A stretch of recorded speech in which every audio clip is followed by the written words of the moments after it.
السلام علیکم۔ وعلیکم السلام۔ اچھا علامہ صاحب یہ بتائیے گا، آپ کے پاس بھی وقت کم ہے، آپ کو سیدھے مدعے پر آتے ہیں کہ حکومت کی طرف سے یہ بتایا گیا ہے کہ آپ لوگوں نے بار بار NOC مانگا ان سے اس جلسے کے لیے، اس اجلاس کے لیے، اس ریلی کے لیے، لیکن وہ کہتے ہیں کہ اس جگہ پر ایک امریکہ کی ایمبیسی نہیں، اس کے علاوہ کئی ایمبیسیز ہیں، تو اس طرح وہاں پر کسی بھی جو سیاسی جماعت ہے اس کو اجازت نہیں دی جا سکتی جلسے کی، مارچ کی۔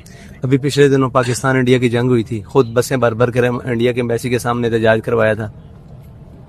اچھا دوسرا یہ کہتے ہیں کہ جب حماس کی اب صلح ہو چکی ہے ان کے ساتھ، اس کے بعد تحریک لبیک کا نکلنا بنتا نہیں ہے، ان کا آپس کا معاہدہ ہو گیا کہ جنگ جاری رکھیں، ہم یہی کہنے کے لیے گئے ہیں کہ ہم یکجہتی کے لیے آئے ہیں۔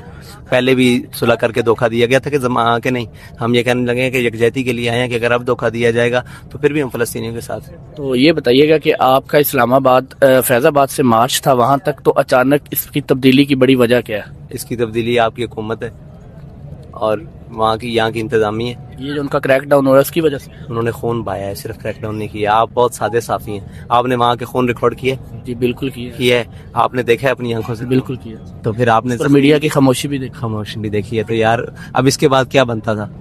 اچھا یہ آخری سوال یہ بتائیے گا کہ وہاں پر جا کر آپ کا بیسیکلی ایک مطالبہ کیا ہو گیا؟ ابھی تک تحریک لبیک پاکستان کا مطالبہ کھل کر سامنے نہیں آیا ابھی۔ ہماری تو مطالبہ ہی کوئی نہیں ہے، ہماری تو یکجہتی ہے۔ یکجہتی کیا مطالبہ ہوتا ہے؟ آج تک کشمیر کی یکجہتی ہوئی ہے تو کیا مطالبہ ہوا؟ یہی تھا کہ ٹھیک ہے فلسطینیوں کے ساتھ اظہار یکجہتی، اور کیا مطالبہ ہے ہمارا؟